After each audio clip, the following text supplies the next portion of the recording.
Jadi dewan mungkin bisa dibilang mengurus sesuatunya itu dari hal yang baik sampai yang tidak baik ya, urusan sajadah sampai harap jadah kan gitu.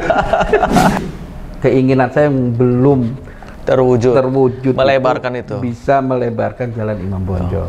Orang di rumah saya aja seudel itu. Iya, asli. Rumah dewan kebanjiran. Rumah dewan kebanjiran.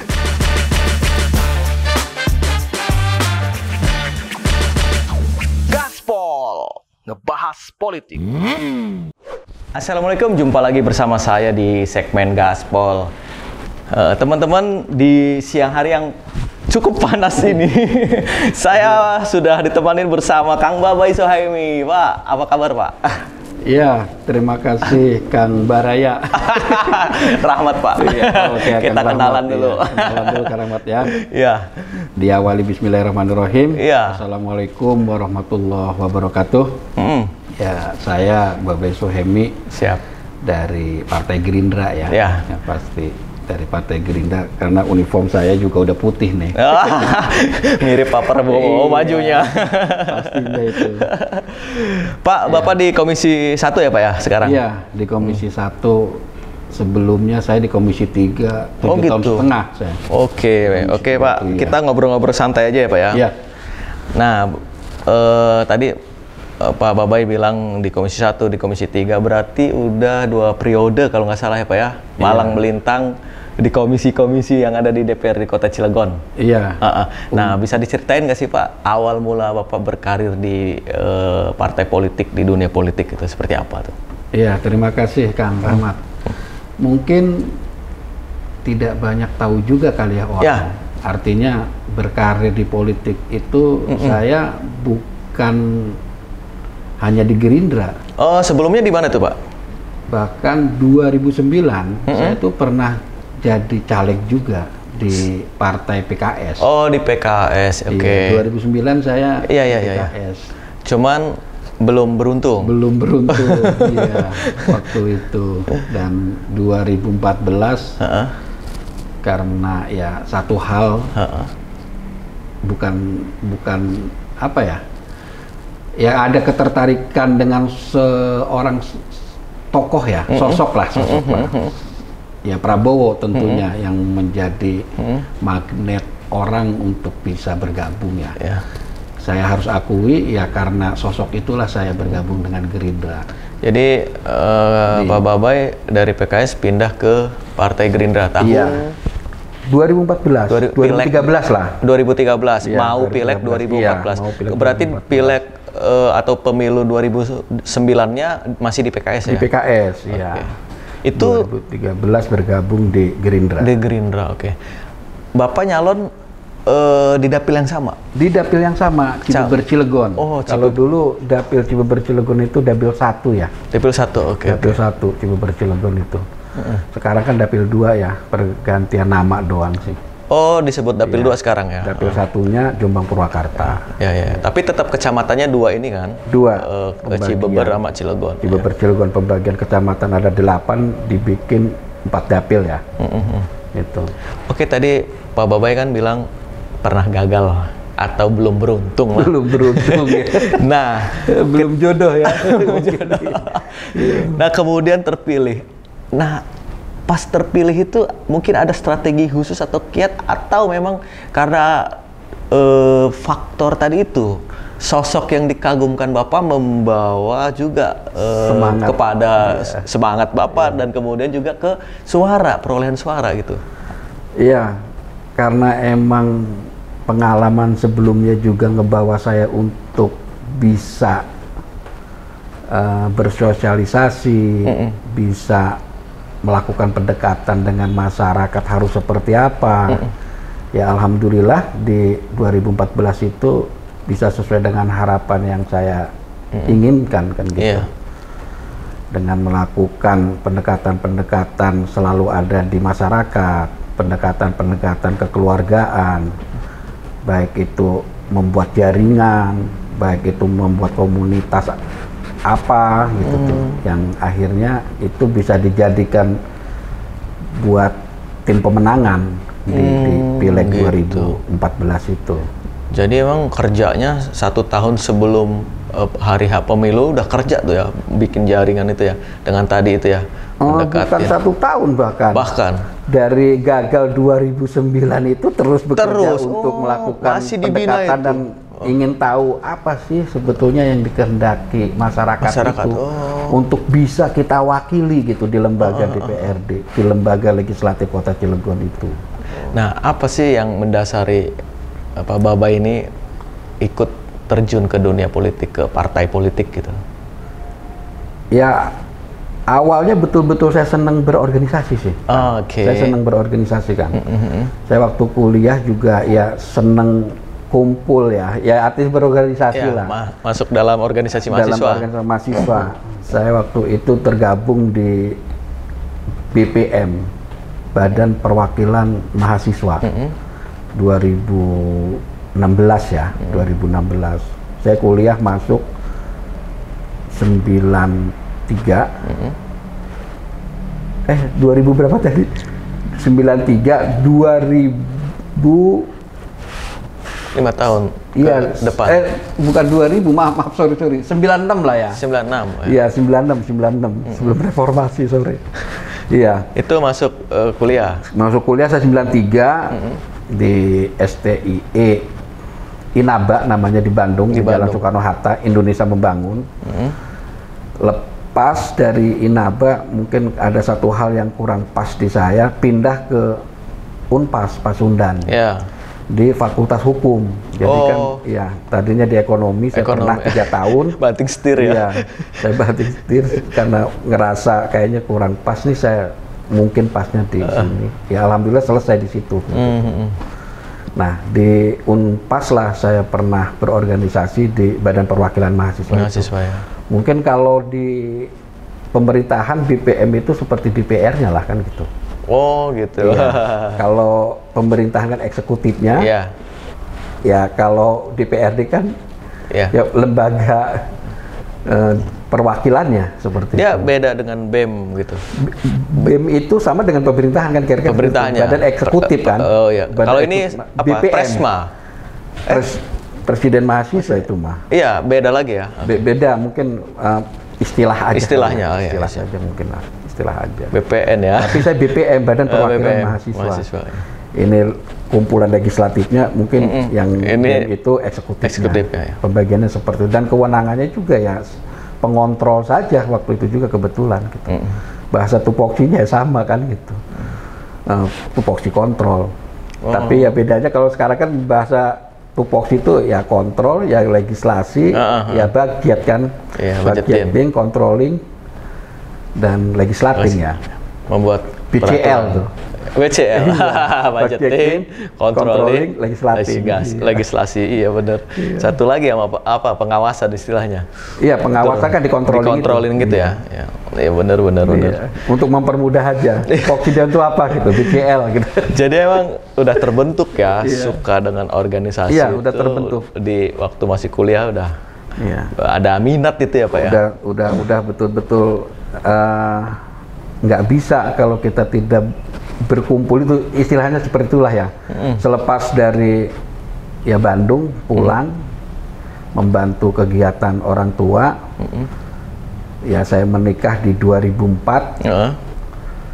Akhirnya saya gabung, ngomong kasarnya kok sekolah ore megawe kayaknya udah enak gitu ya. Kata orang Cibebernya mah ya. Megawe apa sekolah tapi orang menggawe nganggur.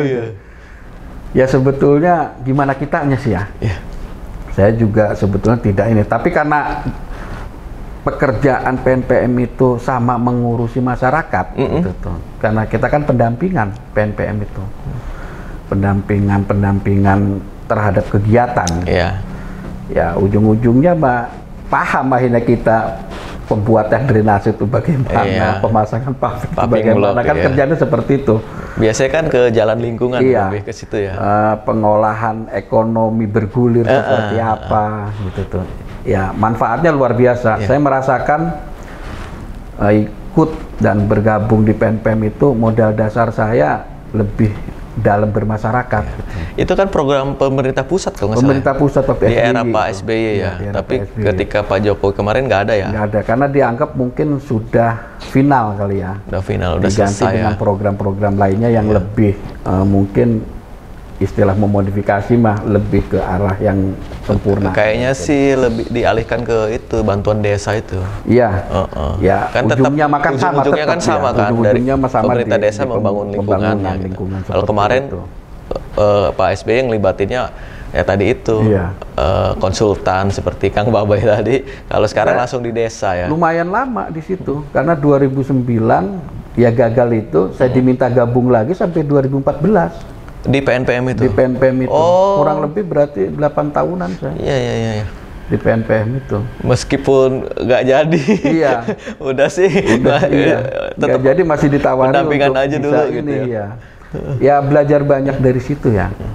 Ya kebetulan pun saya di kemasyarakatan pernah kata kumpulan pemuda pernah jadi ketua pemuda lah lagi saya. Namanya GAPSI. Gapsi di sini. Apa di tuh? Cibeber, Gerakan Pemuda-Pemudi Cibeber. Oh, oke. Gapsi. Di 2014 ya. 2000. Oh enggak, maaf, di 2012-an lah gitu, 2012-an. Sampai 2016. Ya. Karena kan ya masuk dewan. Ya kan pas menjabat juga di periode 2014 masih sampai ngejabat 2000, juga iya, gitu ya. Masih megang jadi kemaruk amat kan. Iya, Orgasi Pemuda masih harusnya jadi dewan pembina aja kan gitu ya. Akhirnya gitu kan. Akhirnya memang ke situ gitu.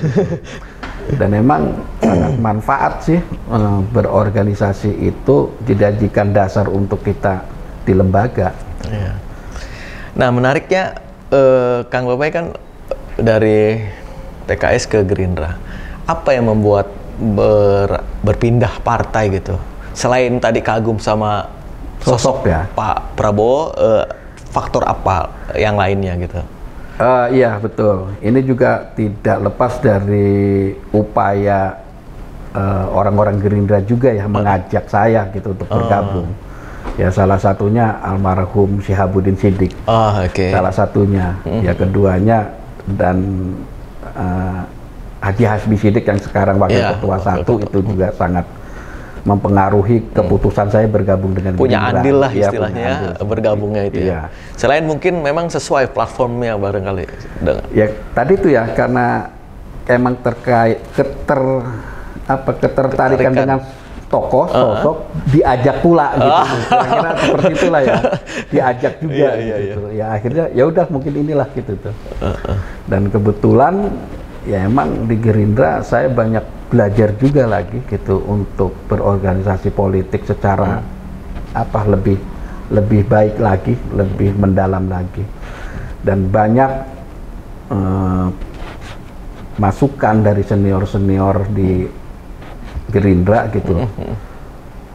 Memberikan masukan-masukan yang sangat bisa kita jadikan yang namanya berpolitik dengan baik itu atau berpolitik untuk meraih sesuatu itu harus ada caranya gitu. Ya salah satu yang sangat membekas di saya itu bisa dibilang mentor lah ya lagi yang tadi saya 2 orang sebut tadi. Ada sosok seorang Haji Desmond Junaidi Mahesa almarhum ya, itu juga sangat luar biasa ngebentuk pemahaman tentang berpolitik itu seperti apa. Mudah-mudahan beliau-beliau yang mendahului kita itu mendapatkan tempat yang baik dan ya Rabbal Alamin. Layak sesuai dengan apa yang sudah diperbuatnya buat masyarakat. Amin ya Rabbal Alamin. Wilayahnya yang umumnya buat rakyat Indonesia. Gitu ya.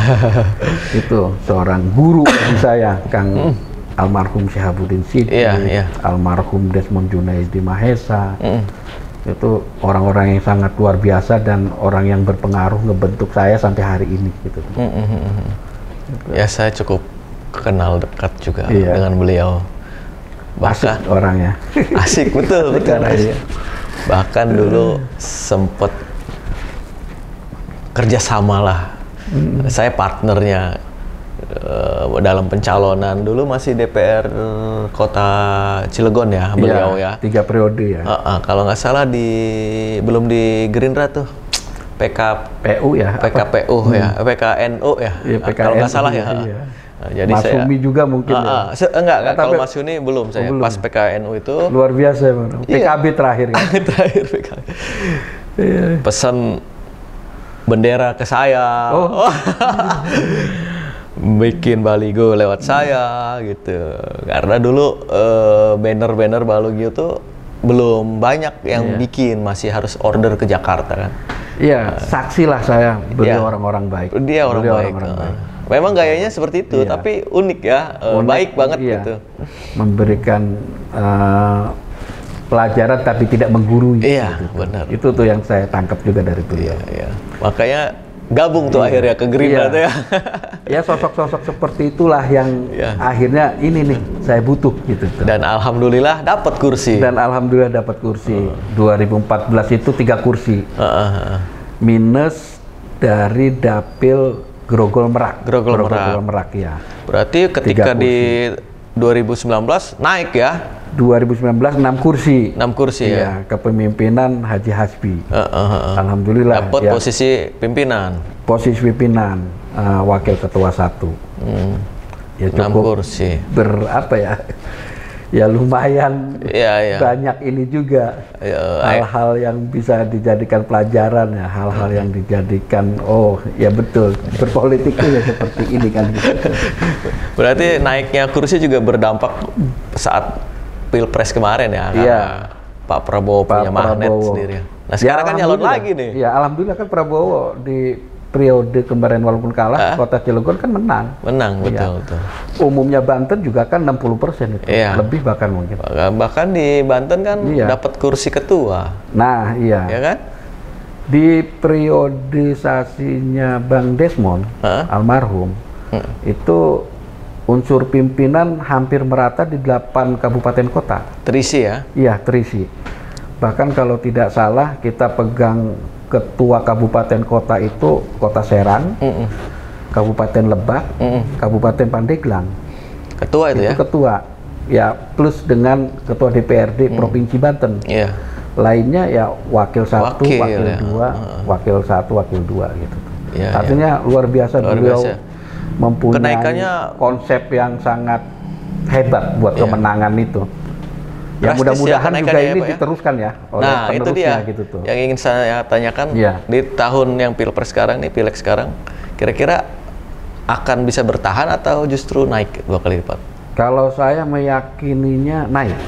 Naik ya? Karena dengan kondisi yang sudah baik, ya rapih dalam hal perorganisasian partai, ditambah bergabungnya Pak Heldi kan gitu. Iya, mau juga ya. Diakui ataupun tidak menambah daya gedor. Iya, sudah pasti daya serang lah. Iya,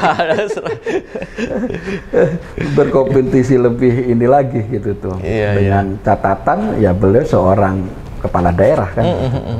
Dari 6 insya Allah bisa dapat minimal lah ya 10 kursi kan gitu. Ya kalau 6 lagi malah tuh hitung-hitungannya berarti tidak mempunyai perencanaan baik kan gitu. Tapi insya Allah minimal ya terisi di tiap dapilnya minimal ada ya 2 kursi lah kan. Total gitu. berapa dapil di sini Pak? 4 ya? 4 ya. 2 kursi berarti 8 ya? 8 ya minimal. Luar ya. Gitu. Naik 2 dong berarti ya? Dari 6 ke 8 ya? Minimal kan. Minimal. Karena emang kontestasi 2024 itu luar biasa. Luar biasa ya? Iya. Luar biasanya apa? Partai-partai yang berusaha untuk bisa bersaing baik itu ya terlihat gitu dengan caleg-calegnya. Kayak dapil saya di Beber Cilegon itu luar biasa. 9 partai yang punya kursi di dapil saya. Ya karena minus berkarya ya. Berkarya sudah tidak berkontestasi lagi kan. Dari 10 itu caleg-caleg yang adanya itu caleg-caleg yang mempunyai kemampuan bersaing gitu. Oh gitu. Tidak hanya di Gerindra gitu tuh, dengan insya Allah milenialnya ada, iya dari ini segmentasi. Berarti cukup berat juga ya. Pengalamannya luar biasa. Cukup berat berarti ya. Mantan Kapolsek. Oh ada. Ada di Gerindra, Pak Andre Nabu. Di internalnya sendiri. Oh iya, dokter. di internal. Dokter ada Dokter Agus. Satu dapil sama Bapak. Dia dapil Cibebersil, kan dapil 2. Terus Kang Riki. Kang Masuri, lah anaknya Pak Wali Kota sendiri kan gitu tuh. Oh di dapil situ? Di dapil Cibeber Cilegon. Ini jadi, optimis jadi kan? Optimis. Ya artinya kan optimisnya kita bisa lebih dari 1 kursi. Oh iya. Bahkan target kita incumbent jangan sampai ini lewat. Iya, artinya tadi tuh optimis yang tadi saya sebut dari milenialnya ada. Anaknya Pak Wali ya, berarti di situ ya? Anaknya Pak Wali. Mantan orang-orang yang sebelumnya itu ini yang di kecamatan, istilahnya itu di kecamatan itu ininya ya ada itu Kang Masuri luar biasa, ya pemahaman tentang honorer, bekas honorer. Bukan. Mantan di ini di kecamatan dia, ini pemilu di kecamatan tuh. Oh, ini PPK. Iya, PPK ya. Iya, PPK. Iya, PPK ya. PPK, petugas kecamatan. Penghitungan di kecamatan. Kecamatan, iya. Itu kan orang yang betul-betul paham tentang politik, pemilu kan gitu. Ya artinya orang yang punya potensi bener gitu, baik gitu untuk sebuah dia melakukan pencalonan itu, modal dasarnya sudah betul ada. Jadi lengkap itu di partai lainnya juga kan luar biasa lagi. Luar biasa ya. Iya. Ada incumbentnya Pak Erik. Golkar itu juga kan luar biasa. Luar biasa ya. Ya talent mudanya ya, inian milenialnya. Berarti ini termasuk PKS, Nasdem, Demokrat juga mungkin, PKB-nya yang tidak dapat kursi juga sekarang yang ngelihat calon-calonnya juga kan luar biasa. Biasa disebut PDIP, ya saya sebut semua lah ya biar PDIP-nya juga ada ya. Berarti biasa disebut istilah dapil neraka itu ya. Bisa jadi panas gitu. Iya, bisa persaingannya ketat, panas. Kan kalau kemarin katanya Jombang Purwakarta sama Ciwandan Citangkil, yang sekarang malah rata. Semua dapil itu geser tidak susah. Geser gitu. Sekarang adanya di dapil sini. Semua lah rata lah, menurut saya rata lah, tidak ini. Bahkan Grogol Purwakarta yang tadinya 9 kuota 9 kursi lah ya. Kuotanya 9 dalam inian pembagian kursinya, sekarang kan ada 8. Itu lebih ketat lagi nanti. Mungkin bagi siapa yang mendapatkan 2 kursi di wilayah situ tidak nutup kemungkinan yang menjadi pemenang pemilu 2024 kan gitu. Ya hitung-hitungannya karena di sana luar biasa. Ketat. Persaingannya. 8 kursi bisa direbut partai politik 2, tinggal 6 kan luar biasa. Kemarin Kang Babai dapat berapa? Alhamdulillah saya di 2 periode 2019 itu 2.315. Wow. Iya, ya pencapaian yang menurut saya ya nggak mudah gitu tuh. Untuk dapat 2.000 itu nggak mudah. Di sini berapa kursi? 2? Satu. Dari 2014 1. Berarti 50% ya? Dihajar sama Kang Babai semua? Bukan, artinya begini. Kalau Gerindra kebetulan di 2014 akumulasinya dapat 7.000. 7.000. Kurang lebih ya. Bukan kurang lebih dari 7.000 lah. Di 2019 di 6.800 sekian. Ya saya ingatnya 6.800-an lah. Ya menurun sih secara akumulasi dari 2014 itu.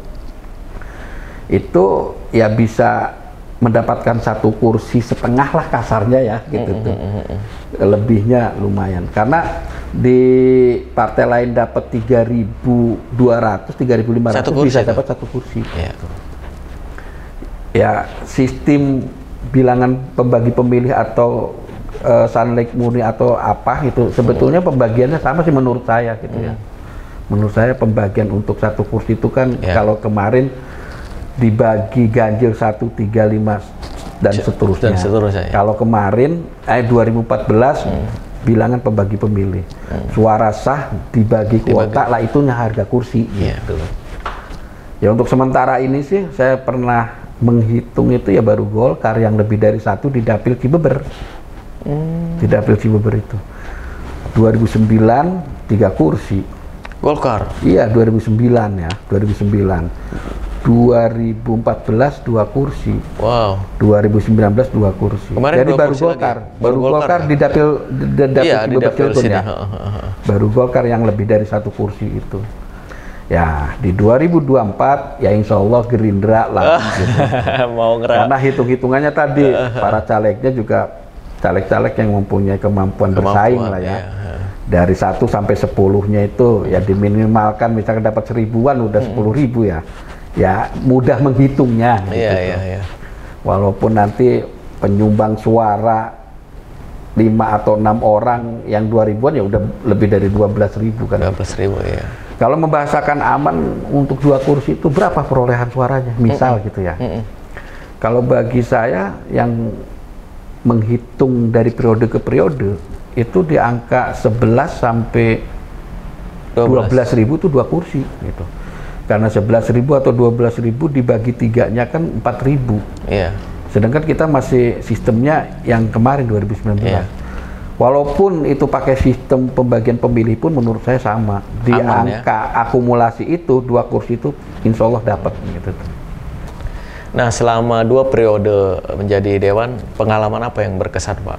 Saat duduk di komisi mana barangkali atau saat ada Ya semua juga punya kesan? Punya kesan lah ya. Karena yang kita lakukan itu pelayanan terhadap masyarakat. Ya. Apalagi kita punya hak untuk melakukan reses atau menginikan kegiatan aspirasi masyarakat itu dalam 1 tahun kan 3 kali. 3 kali, ya, betul. Per 4 bulan lah ya. Iya. Per 4 bulan. Disitulah kita ngerasa dekat dengan masyarakat karena apa yang diinginkan masyarakat kita coba untuk wujudkan lah. Iya. Kita coba untuk akomodir bisa sesuai dengan apa yang mereka harapkan. Iya, iya. Ya, jadi dewan mungkin bisa dibilang mengurus sesuatunya itu dari hal yang baik sampai yang tidak baik ya, urusan sajadah sampai harap jadah kan gitu. Iya, ya nggak aneh lah kan gitu. Iya, tuh. iya. Ya tidak mengenakan gitu tuh. Malam-malam kirain saya sama tamu minta tolong, orang minta tolong kan udah biasa lah. Iya. Jam 2, jam 3, jam 4 atau subuh-subuh orang datang itu bukan hal yang aneh gitu ya. Ini ya, saya pas kebetulan mungkin bangun jam 4 itu.